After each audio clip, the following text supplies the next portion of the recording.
squeeze in a few more calls here before we have to wrap it up here on a free-for-all Monday. How about we say hello to Steve, who is in Tennessee?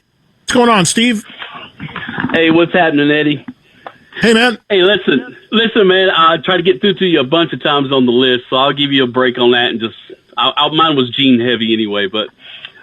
Steve, it's all right, man. It's okay. Run it down if you want to, real quick. I mean, I'm not saying people can't do it. I'm just saying I'm going to eventually start to move away from it. But if you want to jump in with it, go ahead, man. Okay. First, I want to tell you about the first social media site dedicated to 70s Kiss fans that's out called 70skiss.com. It's associated with the 70s Kiss podcast, so you might want to check it out. It's a cross between Twitter and Facebook, but just dedicated to 70s Kiss only.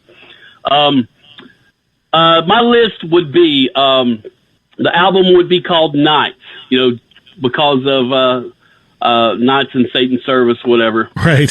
It would be called Nights only. It would be produced by Eddie Kramer. And here we go. Paul Stanley, It's All Right, number 1. See You Tonight, number 2. Snowblind, number 3. Burning Up with Fever, number 4. Move On, number 5. Radioactive, number 1 on the second side. Tonight You Belong to Me, number 2. Tunnel of Love, number 3. Speed Back to My Baby, number 4. And you got to end the show with I Can't Stop the Rain, because that's the song that got closest to Beth. And I would think whoever would have been producing that, whether it be Kramer or the other cat, they would have picked that song and tried to mock or mimic the Beth success. So also, I wanted to say with Gene Simmons, Radioactive made the radio a couple times. I heard it in the 70s on the radio.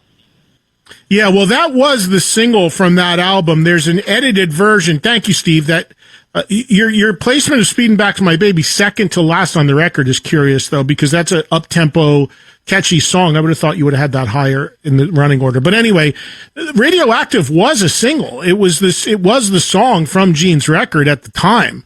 And again, none of the singles from any of the 4 records did anything except, of course, Ace with New York Groove, which became a huge hit. Still is. You still hear it all the time, sporting events, whatever. But that was the only one that even remotely had success in terms of airplay. On Paul's record, they released Hold Me, Touch Me, which was a piano ballad, which was curious as the lone single from that album. And Gene was Radioactive, and Peter was the only one of the 4 records to have 2 singles released from it. Tossin' and Turnin', I think, was one, and I forget what the other one was. And needless to say, neither of them did anything. It's important to remember, coming off of having done these records last week, that they were, as much as we look back at them now, 42 years later, 43 years later, with this fondness and different appreciation, you got to remember, in 1978, they were an unmitigated disaster in terms of sales and the idea behind it to do it. It was not viewed as a successful thing in any way. Time changes perception on a lot of things, but at the time it was a debacle. And they could not salvage and save those records. And then when they went and toured the year later, for initially everybody had one song in the set from their record, and then by the time that tour, which was the Dynasty tour, rolled on, they cut it down to just Ace and Paul representing a song. And with Paul, it wasn't even the song that was the single. They did Move On. And that tour was really where the wheels started to come off for Kiss, the Dynasty tour, where attendance started to reduce a little bit. It was very polarizing because I Was Made for Loving You, even though it was a hit, alienated a lot of fans. A lot of younger people came into the picture.